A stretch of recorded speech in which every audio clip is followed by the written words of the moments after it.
We're 5,751 feet high.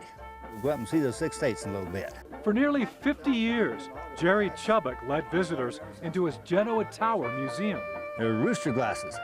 You used to put on the old roosters to keep from pecking each other years ago. Inside, a treasure trove of the unusual. Have you ever seen a compass on a saddle? That old boy, he wasn't going to get lost. Ran out of place to put anything, so he started nailing it all up on the ceiling. The museum, located off of I-70 in Genoa, was Jerry's passion. His son grew up in its shadow. Dad'd be out there till 9 o'clock at night in summertime with tourists and stuff like that. The main attraction, this 60-foot tower. Jerry would boast, you can see 6 states from up here. Whether or not that's true, the view from the top has drawn many, like Patty Calhoun. She's the editor of Denver's Westward newspaper and has written about the tower many times. The plains have their own beauty. It's stunning. You just stand here and look at the vista. You think about the history of what was going on in the West. And this is a destination all on its own. It is such an iconic landmark. You think about what it meant to the early tourists heading to the mountains. Jerry Chubbick was not the first showman to entertain the tourists here. That honor fell to Charles Gregory. Oh, he was definitely the first visionary.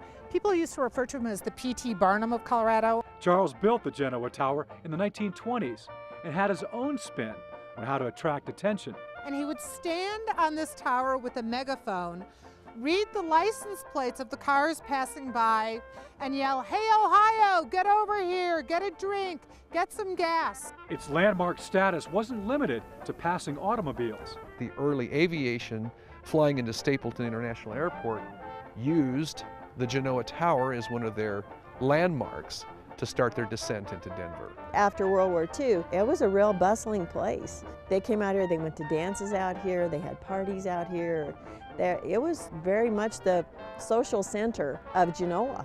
Walking through the labyrinth of hallways, it's easy to understand why. This is the Indian Cafe. A cafe every bit as unique as the tower. There's painting on all the rocks, which was done by a Sioux Princess Ravenwing. There's like oyster shells and geodes and big chunks of mica made into this. He had a vision for it, and he wanted it to be this visual overload of stuff. I mean, this kind of stuff is really what the tower is about. Charles Gregory's vision found a kindred spirit in Jerry Chubbick. When you'd come in, he'd catch everybody right here at the guest watch showcase. Rooster glasses. Jerry died a few years ago. The museum closed. The ceilings emptied.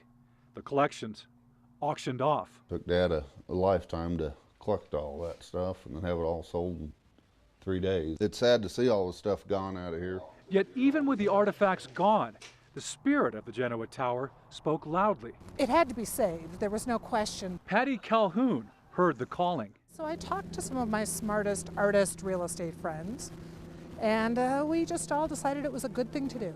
Together, the group of friends formed C6 States and purchased the tower from Jerry's family. These are our friends, and it's like we wanted to do something together. And together, they faced the age-old dilemma.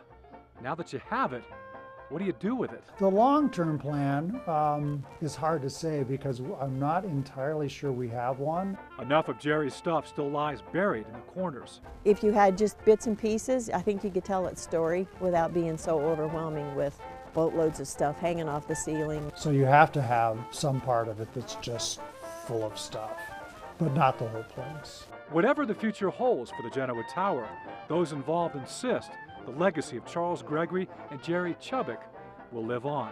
Nobody ever messed this up.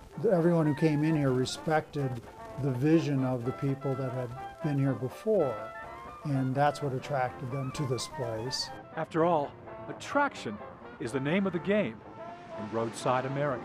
It's always the stops that you make and the experiences you see that really make that trip worthwhile. It's not so much the fast miles that you do after dark, it's all the things that you can put your hands on and see. I'd like to see it come back, and I like to come visit, you know, and grandkids and stuff, tell them this is what Grandpa used to run. I think the history of it, 90 years as an iconic piece of folk architecture, it's just a great story.